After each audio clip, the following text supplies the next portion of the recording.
من الطاهرين المعصومين ولعنة الله على أعدائهم أجمعين من الآن إلى قيام يوم الدين. أما بعد فقد قال الله تبارك وتعالى في حديث القدسي: يا أحمد لولاك لما خلقت الأفلاك. صلوات پڑھ لیں بر محمد و آل محمد. صلی علی محمد و آل محمد وعجل فرجہم. معزز سامعین، میں نے حدیث قدسی میں سے اس کا ایک ٹکڑا آپ کی خدمت میں پڑھنے کا شرف حاصل کیا ہے. حدیث قدسی یہ وہ کلام ہے جو کلام الہی ہے لیکن قرآن میں. دو طرح کا کلام جو خدا سے منسوب ہے. پہلا جسے کلام الہی کو قرآن کہا جاتا ہے. دوسرا وہ کلام جو کلام خدا ہے لیکن قرآن میں نہیں. پھر ان دونوں میں فرق کیا ہوا؟ اس میں فرق کیا ہے؟ تو علماء نے 3 فرق بیان کیے ہیں حدیث قدسی میں اور قرآن میں. پہلا فرق کہ قرآن میں مفہوم کلام اور الفاظ کلام خدا کی طرف سے ہوتے ہیں. دونوں، مفہوم کلام بھی خدا کی طرف سے ہوتا ہے، الفاظ بھی خدا منتخب کر کے بھیجتا ہے. اسے کہتے ہیں یہ ہے قرآن. لیکن حدیث قدسی مفہوم خدا کی طرف سے ہوتا ہے، الفاظ پیغمبر کے ہوتے ہیں. یہ پہلا فرق ہے قرآن اور حدیث قدسی میں. دوسرا فرق جو علماء نے بیان کیا، قرآن پیغمبر پر بواسطہ یہ جبرائیل نازل کیا گیا. پیغمبر اور خدا کے درمیان جبرائیل واسطہ تھے.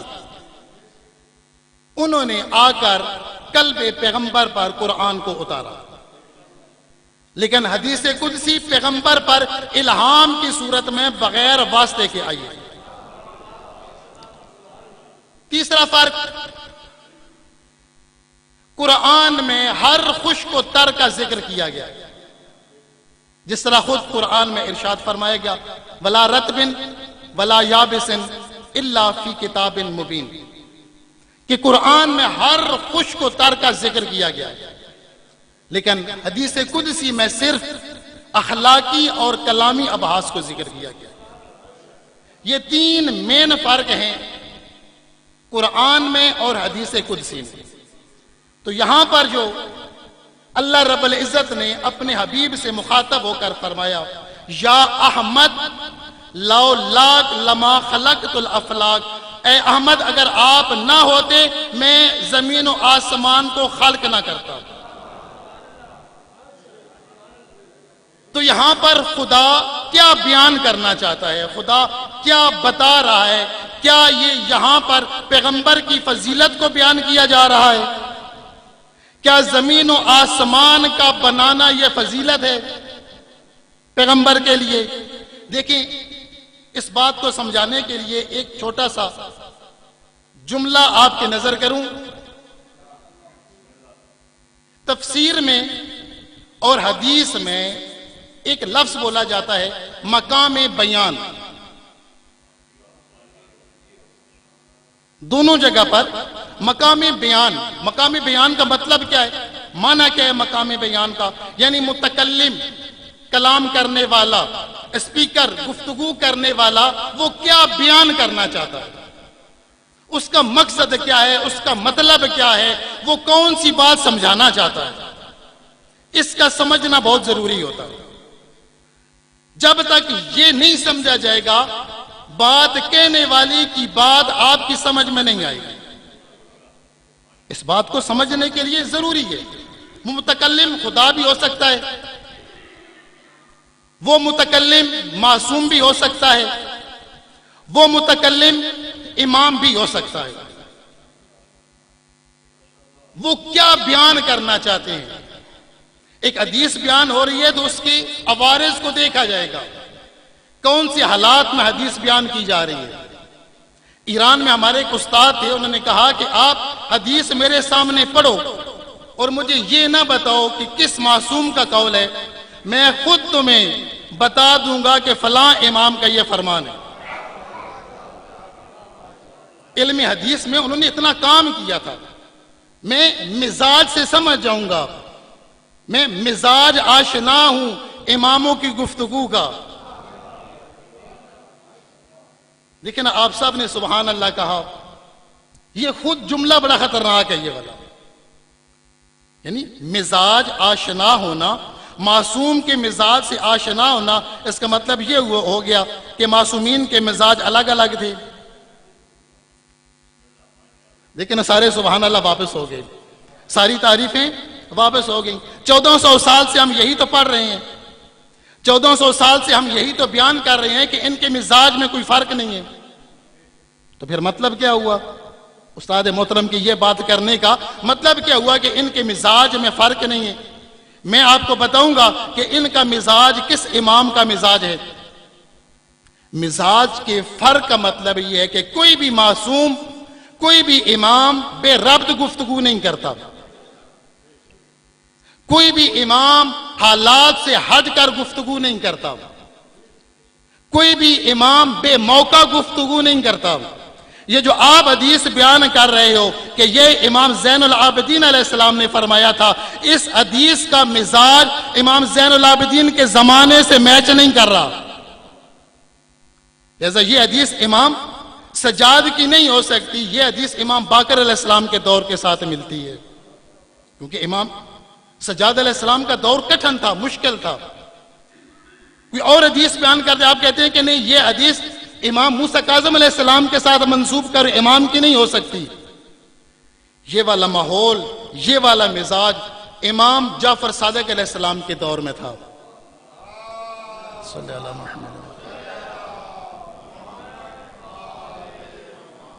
معصومین کے مزاج سے آشنا ہونے کا مطلب یہ ہے کہ انسان علم حدیث میں اس کا کام ہو, علم حدیث میں اس نے کام کیا ہوا ہو. ہمارے ایک استاد سے علی اصغر رضوانی, انہوں نے بڑا کام کیا تھا علم کلام کے حوالے سے. وہ ایک دن ایک جملہ کوٹ کرتے ہیں, ایک جملہ بیان کرتے ہیں. وہ کہتے ہیں کہ جرجاک مسیح ایک عیسائی تھا جس نے ایک کتاب لکھی تھی مولا متقیان کے اوپر.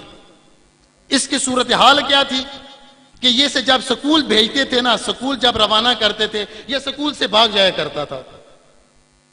ایک دن اس کے والد نے اس کے بڑے بھائی سے کہا کہ جاؤ جا کر دیکھو یہ کرتا کیا ہے. وہ جب گئے جا کر دیکھا تو اسے ادبیات عرب پڑھنے کا شوق تھا, وہ ادبیات عرب پڑھا کرتا تھا. وہ کہتے بابا یہ جو پڑھ رہے سے پڑھنے دیں, جس ڈگر پہ جا رہے سے جانے دیں. اس نے اسے ایک کتاب لا کر دی, کہا کہ اگر ادبیات پڑھنا چاہتا ہے نا اس کتاب کا مطالعہ کر. وہ کہتے ہیں جب اس نے کتاب کھول کر دیکھی اور کوئی کتاب نہیں تھی, ناج البلاغہ تھی. جرجاک کہتے ہیں کہ میں نے 14 مرتبہ اس کتاب کا مطالعہ کیا ہے, اور جب بھی میں نے مطالعہ کیا ہے نا میں نے اس سے نئے نئے مطالب اس سے نکالے ہیں, میں نے نئے نئے مطالب اس سے سیکھے ہیں. وہ کہتے ہیں جب میں نے 15ویں مرتبہ اس کا مطالعہ کیا نا میں نے اس کو لکھنا شروع کیا. وہ ٹائٹل کی ایک مقالے کی صورت میں وہ لکھ رہا تھا. لکھتے لکھتے ایک مرتبہ اس کے پاس اتنے مقالے جمع ہو گئے کہ عیسائی جو چرچ کا بڑا پاپ تھا وہ آیا ان کے پاس, کہا کہ اگر آپ اجازت دیں میں آپ کی مقالوں کو کتابی شکل میں ڈھالنا چاہتا ہوں. کہا کہ یہ نظریے جو تم نے اس انسان کے ذکر کیے ہیں, اگر عیسیٰ اس وقت چوتھے آسمان سے نازل ہو جائیں, حضرت عیسیٰ کے نظریات میں اور اس انسان کے نظریات میں رائی کے برابر بھی فرق نہیں ہوگا. نظریات بالکل سیم ہیں ان دونوں کے. وہ اپنی کتاب میں کے مقدمے میں لکھتے ہیں زمین سے مخاطب ہو کر کہ اے زمین تجھے کیا ہو جاتا, اپنی تمام تر قوتوں کو جمع کر کے ہمیں ہر زمانے میں ایک علی دے دیتی جو اپنا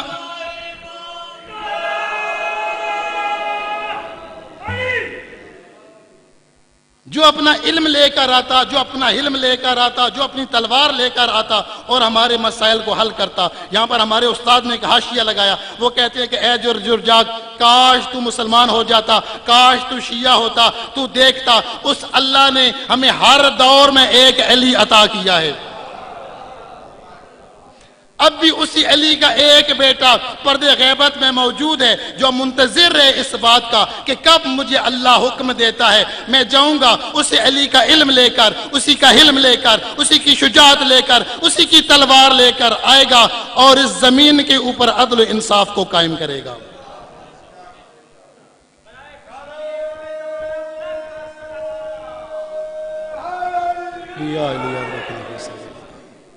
مزاج سے آشنا ہونا ضروری ہے۔ جب تک آپ کسی کے مزاج سے آشنا نہیں ہوں گے تو اس وقت آپ کا دشمن کامیاب رہے گا۔ کسی نے آپ کے کان میں کسی کے دوست کے بارے میں، آپ کے اچھے دوست کے بارے میں گفتگو کر دی، آپ پریشان ہو گئے، آپ اس سے ناراض ہو گئے۔ ابھی آپ کو معلوم ہونا چاہیے آپ کے دوست کا مزاج کیسا ہے۔ کوئی اگر آپ کے دوست کے بارے میں بات کرتا، آپ کو ہو ہی نہیں سکتا، میرا دوست ایسی بات کر ہی نہیں سکتا۔ میں اپنے دوست کے مزاج کو جانتا ہوں۔ آپ نے لازماً اس میں یا کسی بات کا اضافہ کیا ہے یا لازماً آپ نے اس میں سے کسی بات کو کم کیا ہے۔ مزاج آشنا ہونا ضروری ہے۔ تو یہاں خدا جو کہہ رہا ہے، یا احمد لولاک لما خلقت الافلاک، اے احمد اگر آپ نہ ہوتے میں افلاک کو خلق نہ کرتا۔ یہ زمین، یہ آسمان، یہ سورج، یہ چاند، یہ ستارے، یہ ہوا، یہ فضا، یہ سمندر، یہ بہتے ہوئے دریا، یہ ان میں چلتی ہوئی کشتیاں، یہ جو کچھ بنایا ہے یہ آپ کے صدقے میں بنایا ہے۔ اگر آپ نہ ہوتے تو کچھ بھی نہ ہوتا۔ کیا یہ فضیلت ہے پیغمبر کے لیے؟ کیا زمین و آسمان کا بنا دینا یہ فضیلت ہے پیغمبر کے لیے؟ وہ عالم نور کا رہنے والا، وہ عالم لاہوت کا رہنے والا، وہ شاعر نے کیا خوب کہا ہے کہ اے نور کے پتلے تجھے خاک سے کیا نسبت، اے نور کے پتلے تجھے خاک سے کیا نسبت، احسان تیرا ہے جو زمین پر اتر آیا ہے۔ یہ تیرا احسان ہے ہم پر۔ تو پھر خدا کیا بیان کرنا چاہتا ہے؟ کہا اے پیغمبر اگر آپ نہ ہوتے زمین و آسمان کو خلق نہ کرتا۔ کیا مطلب؟ مطلب یہ ہے کہ اگر خلق کر دیتا تو خلق کرنا بیکار تھا، بے عبث تھا، بیہودہ تھا۔ اے پیغمبر یہ سورج کو روشنی ملی ہے تو آپ کے نور سے، سورج بنا دیتا نور کہاں سے لاتا؟ چاند کو خلق کر دیتا، آپ نہ ہوتے تو چاند کی چاندنی کہاں سے آتی؟ ستاروں کو خلق کر دیتا، آپ نہ ہوتے تو ستاروں کا نور کہاں سے آتا؟ زمین و آسمان کو خلق کر دیتا، ان کے درمیان حرکت کہاں سے آتی؟ اے پیغمبر آپ نہ ہوتے تو زمین و آسمان اپنی جگہ پر باقی نہیں رہ سکتا تھا۔ آپ ہی کی بدولت تو خلق کیا ہے۔ ضرورت یہ تھی، اگر آپ نہ ہوتے تو بیکار تھا۔ ضرورت تھی پیغمبر کا ہونا، پیغمبر کا وجود ضروری تھا۔ روایات میں نے کہ لولا حجہ لساخت الارض، اگر حجت خدا نہ ہوتی زمین تباہ و برباد ہو جاتی۔ زمین و آسمان بچا ہوا ہے تو اس کا مطلب یہ ہے کہ حجت خدا موجود ہے۔ کہا کہ پیغمبر آپ کو بنایا اس لیے، سمجھانے کے لیے ایک اور مثال دوں۔ دیکھیے یہ پنکھے لگے ہوئے ہیں، یہ لائٹ ایک ایسی جگہ جہاں پر بجلی کا تصور ہی نہ ہو، جہاں کو بجلی کے بارے میں جانتے ہی نہ ہو کہ بجلی نام کی چیز کیا ہے، کرنٹ ہوتا کیا ہے، کیا وہاں پر پنکھے لگانا کو فائدہ دے گا؟ وہاں پر کوئی لائٹ لگانا فائدہ دے گا؟ وہاں پر فریج رکھنا فائدہ دے گا؟ یہاں پر ہیٹر رکھنا کو فائدہ دے گا؟ بھائی نہیں، پنکھوں کو جو حرکت دیتا ہے وہ کرنٹ ہے، بلب کے اندر جو نور کو روشن کرتا ہے وہ کرنٹ ہے، فریج کو جو ٹھنڈا کرتا ہے وہ کرنٹ ہے، پنکھوں کو جو حرکت دے رہے ہیں وہ کرنٹ ہے۔ تو یہی تو خداوند متعال اپنے نبی سے مخاطب ہو کر کہہ رہے ہیں، اے پیغمبر اگر آپ نہ ہوتے میں زمین و آسمان کو خلق نہ کرتا۔ کیوں؟ یہ خلق کرنا بیکار تھا، روئے رواں تو آپ ہیں۔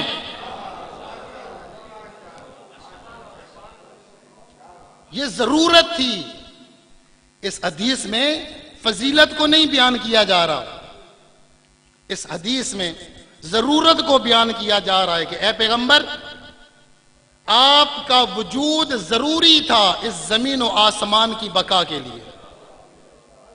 لیکن حدیث جہاں پر رکی تو نہیں ہے۔ اے پیغمبر آپ جا رہے ہیں ایک مخصوص وقت کے لیے، آپ نے واپس بھی آنا ہے۔ جب آپ واپس آئیں گے اس کائنات کے نظام کو کون سنبھالے گا؟ کائنات تو رہنی ہے نا، اس نے تو قیامت تک باقی رہنا ہے۔ جب قیامت تک باقی رہنا ہے تو آپ تو قیامت تک نہیں رہ سکتے۔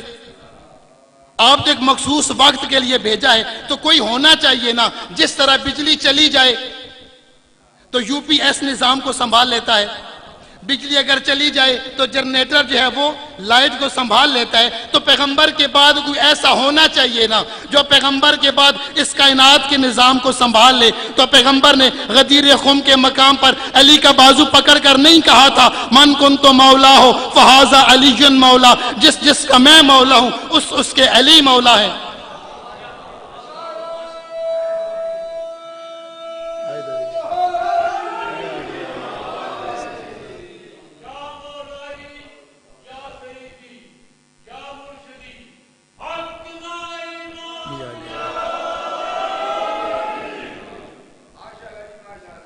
تو پیغمبر نے اپنے بعد ایک نور دیا ہے، پیغمبر نے اپنے بعد ایک اپنے جیسا دیا ہے کہ اے پیغمبر آپ آ جائیں گے نا تو نمازوں کا بلب علی کی وجہ سے جلے گا، روزوں کی نسیم علی کی وجہ سے باقی رہے گی، حج کا وقار علی کی وجہ سے باقی رہے گا۔ تو لہذا خدا نے حدیث قدسی کو آگے بڑھایا اور خدا نے فرمایا لولا علی لما خلقتک، اے میرا حبیب اگر علی علیہ السلام نہ ہوتے تو میں آپ کو بھی خالق نہ کرتا۔ کیوں؟ کیونکہ ضروری تھا، آپ کے بعد علی کا وجود ضروری تھا۔ اگر وہ نہ ہوتے تو پھر آپ کے بھی آنے کا کوئی فائدہ نہیں تھا۔ آپ آ کر چلے جاتے، یہ زمین پھر تباہ و برباد ہو جاتی، پھر ختم ہو جاتی۔ ضروری تھا پیغمبر آپ کے بعد علی کا ہونا۔ اب علی علیہ السلام موجود ہیں، لیکن اس کائنات کو قیامت تک رہنا ہے۔ اب خدا نے فرما دیا، خدا نے یہ کہہ دیا کہ کاروان دین اسلام کو علی لے کر چلیں گے۔ کب تک؟ جب پیغمبر چلے گئے ہیں تو علی علیہ السلام نے بھی تو جانا ہے۔ اب خدا نے کیا کرنا ہے؟ کوئی ایسا نظام قائم کرنا ہے، کوئی ایسا نظام بنانا ہے کہ ہر دور میں ہر زمانے میں ایک نہ ایک علی موجود ہو۔ کیوں؟ لولا حجت لساخت الارض، اگر حجت خدا اٹھ جائے تو زمین تباہ و برباد ہو جائے گی۔ حجت وقت جب اٹھے گی تو یہی قیامت ہے۔ روایات میں ملتا ہے کہ اگر روئے زمین کے اوپر دو انسان رہ جائیں، ان میں سے جس میں سب سے آخر جسے موت ہوگی وہ وقت کا امام ہوگا، کیونکہ خدا اس ایک بندے کو بھی بغیر ہاتھی کے اور رابر کے نہیں چھوڑ سکتا۔ امام کا زمین سے اٹھ جانا ہی قیامت ہے۔ اور اس حدیث کی ایک سند ہے صحیح ہونے کی، لولا حجت لساخت الارض۔ تو اب علی علیہ السلام اکیلے تو نسل بڑھا نہیں سکتے، اب نسل بڑھانے کے لیے کوئی ایسی شخصیت چاہیے، کوئی ایسی ہستی چاہیے کہ جس کا وزن علی کے وزن سے کم نہ ہو، کہ جس کا علم علی کے علم سے کم نہ ہو، جس کی شجاعت علی علیہ السلام کی شجاعت سے کم نہ ہو، جس کا حلم علی کے حلم سے کم نہ ہو، جس کی عزت و عظمت علی کی عزت و عظمت سے کم نہ ہو، جس کے وقار علی علیہ السلام کے وقار سے کم نہ ہو. جب یہ دونوں سمندر مل کر چلے تو قرآن نے قصیدہ پڑھا مرج البحرین یلتقیان. دونوں سمندر جا رہے ہیں، بینہما برزخ لا یبغیان، ان کے درمیان ایک پردہ ہے، اس پردے کو پردہ نکاح کہتے ہیں. اللہ نے اس پردے کو عرش پر اٹھایا، پیغمبر نے فرش پر اٹھایا، خدا نے دونوں کو ملایا. یخرج منہما اللؤلؤ والمرجان، ایک دنیا میں لولو آیا، ایک مرجان آیا. لولو سے مراد حضرت امام حسن، مرجان سے مراد حضرت امام حسین علیہ السلام.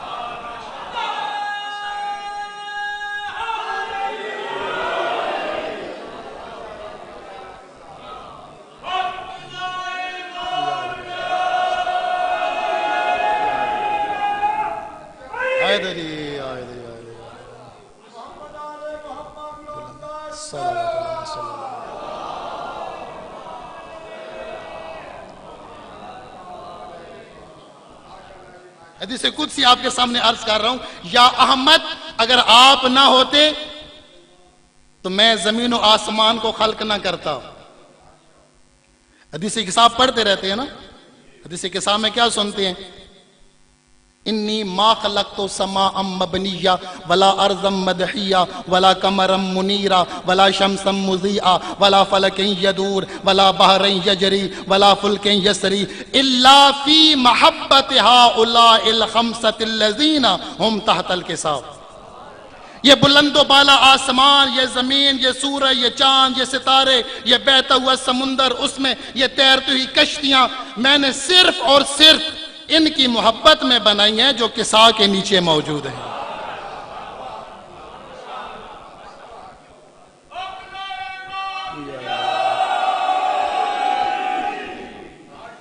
حدیث قدسی آگے بڑھی، لولا فاطمہ لما خلقتکما، اگر فاطمہ نہ ہوتی میں آپ دونوں کو خلق نہ کرتا.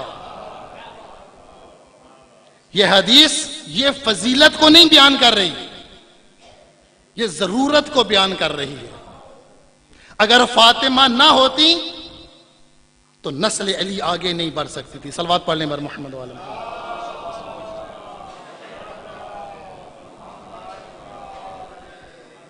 اگر سیدہ نہ ہوتی، ضرورت تھی سیدہ کی تاکہ نسل علی کو بڑھایا جا سکے، تاکہ اس نظام کو تا رہتی دنیا قائم رکھا جا سکے. کون فاطمہ؟ نبوتوں کی ضرورت کا نام ہے فاطمہ، امامتوں کی ضرورت کا نام ہے فاطمہ، جس کے لیے پیغمبر ارشاد فرماتے ہوئے نظر آتے ہیں کہ انما سمیت ابنتی فاطمہ لان اللہ فاطمہا وفاطمہ من احبہا من النار. میں نے اپنی بیٹی کا نام فاطمہ اس لیے رکھا ہے کہ اللہ نے اسے اور اس کے چاہنے والوں کو جہنم کی آگ سے بچا لیا ہے. کون فاطمہ؟ جو مرکزیت ہے. جب کساء کے نیچے سارے پنجتن جمع ہو گئے نا، تو جبرائیل جو ہمیشہ اس دروازے پہ آتا رہتا تھا وہ بھی پہچاننے سے قاصر ہو گیا، پوچھنے پر مجبور ہو گیا، یا رب ومن تحت الکساء، پروردگار کساء کے نیچے کون ہے؟ اے جبرائیل تو روز جاتا ہے، تمہیں نہیں پتا؟ کہا کہ اب جب یہ پانچوں تن مل کر بیٹھے ہیں تو نہیں پتا چل رہا علی کون ہے، حسن کون ہے، حسین کون ہے. تو اب حق کیا بنتا تھا؟ بڑے پیغمبر ہیں تو خدا پیغمبر کے ذریعے سے تعارف کرواتا کہ پیغمبر ہیں، ان کی بیٹی فاطمہ ہے، پیغمبر ہیں، ان کے داماد علی ہیں، پیغمبر ہیں، ان کے نواسے ہیں. کہا نہیں، جب وہاں پر پہچان کرانے کی بات آئی، کہا ہم فاطمہ، تو فاطمہ ہیں، وابوہا، فاطمہ کے بابا ہیں. ہم فاطمہ، تو فاطمہ ہیں، فاطمہ کے شوہر ہیں، فاطمہ ہیں، فاطمہ کے دو بیٹے ہیں. مرکزیت جناب سیدہ کو حاصل ہے. ایران کے ایک عالم دین ڈاکٹر علی شریعتی نے ایک کتاب لکھی. وہ کہتے ہیں کتاب لکھ کر یہ سوچنے پر مجبور ہو گئے کہ میں اس کا عنوان کیا رکھوں، نام کیا رکھوں. وہ کہتے ہیں کہ میں نے نام لکھا فاطمہ دختر پیغمبر است. فاطمہ پیغمبر کی بیٹی ہیں. کہتے ہیں لکھا، لکھ کر دیکھا، کہا نہیں یہ شخصیت فاطمہ کو اجاگر نہیں کر رہا، کا مٹا دیا. کا پھر لکھا کہ فاطمہ دختر خدیجۃ الکبریٰ است، کہ فاطمہ جناب خدیجۃ الکبریٰ کی بیٹی ہیں. کہتے ہیں وہ بھی مٹا دیا. کہتے ہیں تیسرا عنوان لکھا کہ فاطمہ زوجہ علی مرتضیٰ است، کہ فاطمہ علی مرتضیٰ کی زوجہ ہیں. کہتے ہیں یہ بھی مٹا دیا. پھر لکھا کہ فاطمہ مادر حسنین است، کہ فاطمہ حسنین کی اماں ہے. کہتے ہیں یہ بھی مٹا دیا. وہ کہتے ہیں یہ سب کچھ ہیں لیکن فاطمہ بس فاطمہ است.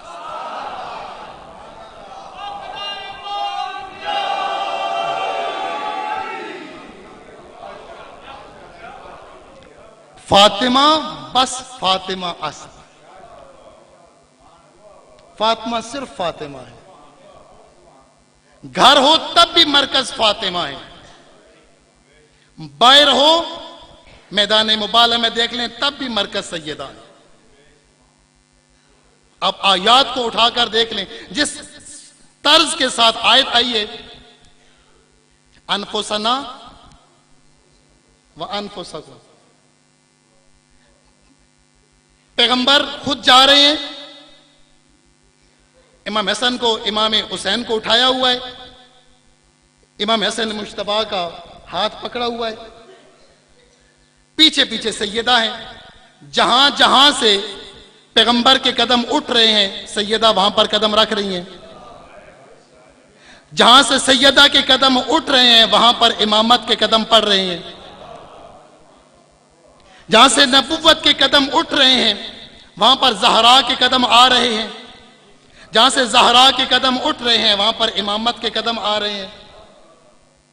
تو آیت اللہ وحید خراسانی لکھتے ہیں کہ جناب زہرا فاطمہ تو زہرا حلقے وصل ہیں نبوت و امامت کے درمیان.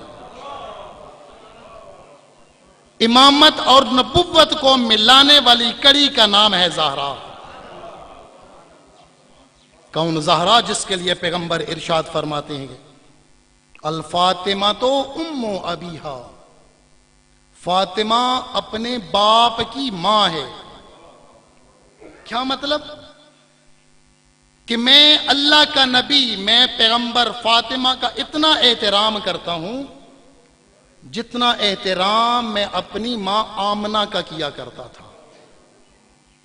احترام کیا ہوتا ہے؟ والدین کے سامنے اونچی آواز میں گفتگو نہ کی جائے. والدین اگر چل رہے ہوں تو ان سے آگے نہ چلا جائے. والدین اگر بیٹھے ہوئے ہوں تو سرہانے کی طرف نہ بیٹھا جائے. اللہ کی قسم پیغمبر نے یہ احترام پریکٹیکل کر کے دکھایا ہے.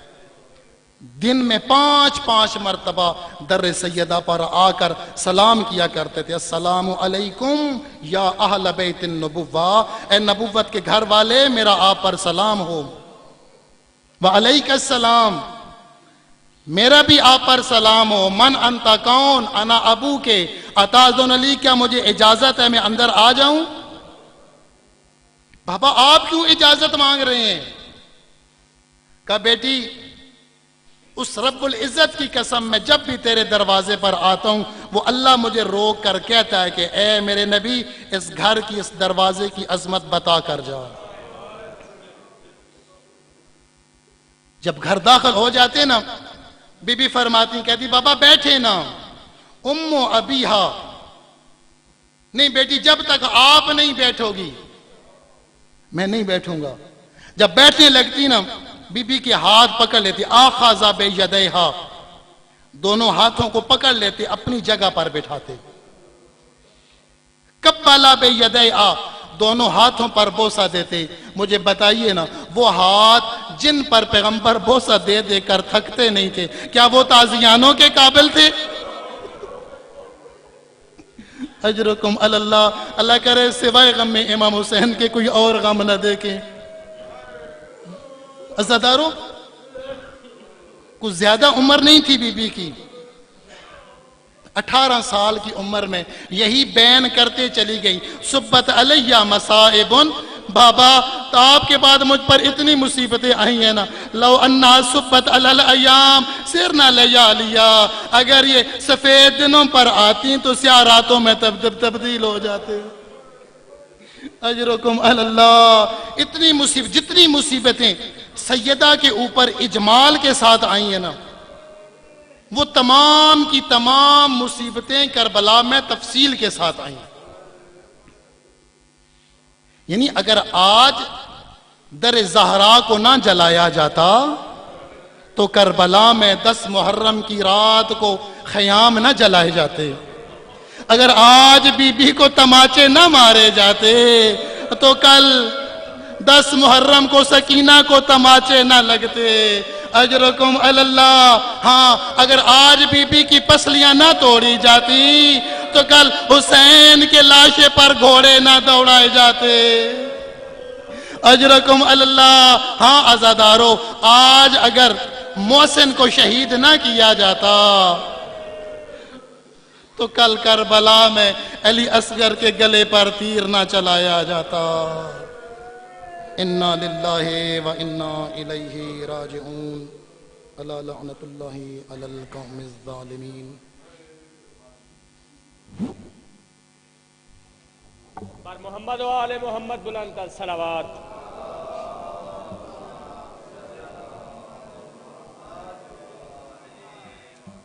سامعین کرام، میں ملتمس ہوں انتہائی واجب الاحترام درس کربلا کے بہترین مبلغ جناب مولانا اسحاق ترابی صاحب سے کہ وہ زینت ممبر ہوں اور مخصوص انداز سے ذکر فضائل اور مصائب بیان کریں۔ قبلہ صاحب کی صحت و سلامتی کے لیے بلند تر صلوات۔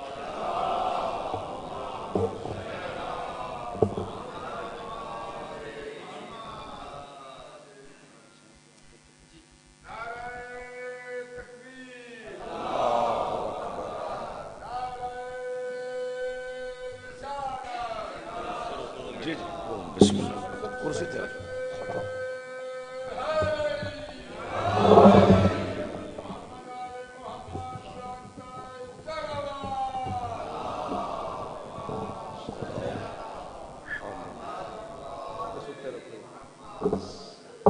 بلند تر صلوات۔ اللہ صلی اللہ علیہ محمد۔ کوئی لمبی چوڑی بات نہیں کرنی، اسحاق ترابی صاحب کی اجازت سے۔ آپ کے علم میں ہونا چاہیے کہ یہ مجلس اعزا پچھلے سال سے شروع ہے۔ اس مجلس کے بانی چند ایک افراد ہیں، اگرچہ آپ سارے ماشاءاللہ جو شریک ہوتے ہیں آپ بانیان میں سے ہیں، لیکن اس کے ساتھ اس مجلس میں جو سب سے زیادہ جن احباب کا تعاون ہے ان میں محمد علی صاحب جو سعودی عرب ہوتے ہیں، حاجی صاحب کے ماموزاد ہیں، محمد صادق معروف بھولا، خداوند متعال ان کو خوش و خرم رکھے، غیور عباس صاحب یہ تیسرے فرد، اور اسی طرح اس دفعہ کا جو نیاز کا انتظام تھا وہ غضنفر عباس صاحب کی طرف سے، شاہد صاحب کی طرف سے جناب مولانا اظہر شیرازی صاحب نے پڑھا، محترم مقرب خان صاحب، خدا داد خان صاحب اور خالد صاحب جو اس کے روئے روا ہے۔ میں سمجھتا ہوں کہ ان کی بڑی محنت ہے کہ جو پورے انتظامات وہ سنبھالے ہوئے ہیں۔ یہ سارے احباب اس میں شریک ہوتے ہیں۔ اکا دکا افراد جو دوسرے جن کے شاید میں نام نہ لے سکوں یا میرے علم میں نہیں ہے، اگر کسی نے تعاون کیا ہے تو خداوند متعال ان کے رزق میں وسعت عطا فرمائے۔ ان تمام کے مرحومین کے ایصال ثواب کے لیے، اپنے اپنے مرحومین کے ایصال ثواب کے لیے ایک دفعہ بلند تر صلوات۔ اللہ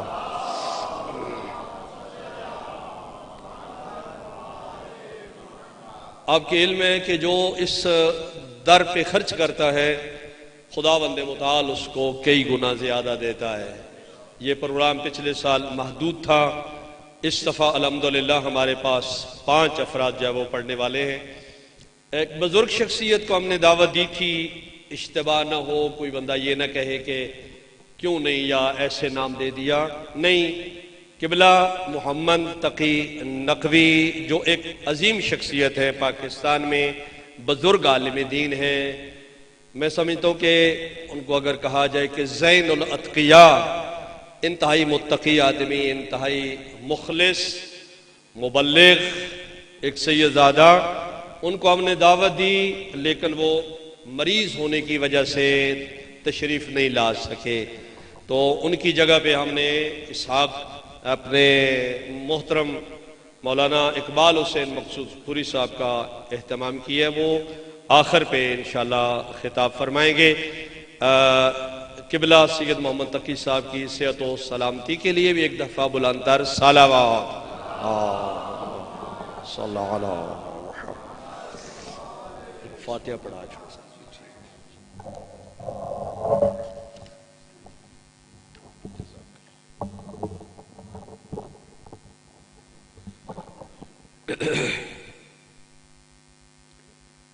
رحم اللہ من قرأ الفاتحہ. بسم اللہ الرحمن الرحیم.